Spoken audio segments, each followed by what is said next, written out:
And the first, I always say this, and people get mad at me when I say this, so be it. The first responsibility of the filmmakers is not to make something true to the comic. The first responsibility of filmmakers making a comic book movie is to make a good movie. And you do whatever you need to do to make the movie good.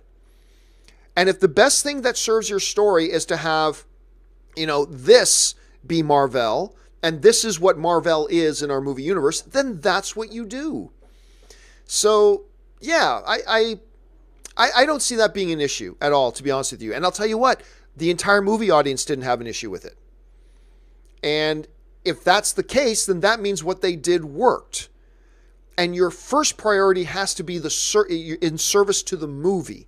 That's your first priority. Let the comic books worry about the comic books. Your first priority as filmmakers is to be in service to the movie. And that's what they did. And that's how I've always felt about it, Peter. I've talked about that many, many times about many, many, many, many different movies. Like you could say that having Civil War where Peter isn't the one caught in between, blah, blah, blah, is a disservice to the Civil War comic book. You could say that, but, they don't really care about staying completely true to the comic books. They just care about capturing the spirit of what's in the comic books and then making it in such a way that makes the movie work. That's their priority. That's what they do. And honestly, I think it's perfectly fine the way it worked out. Again, these aren't the comic books. These are the movies.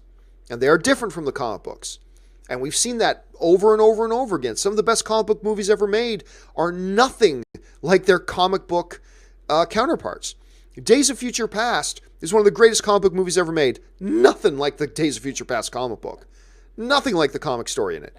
A few overarching themes that set the parameters of the story, but after that, details shot right out the window. Civil War, same thing.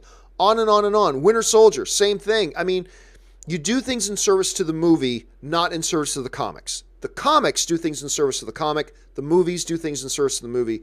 So to me, that's not an issue. And I guarantee to 99% of the movie-going audience it wasn't an issue. And if that's the case, then that means it was the right thing to do.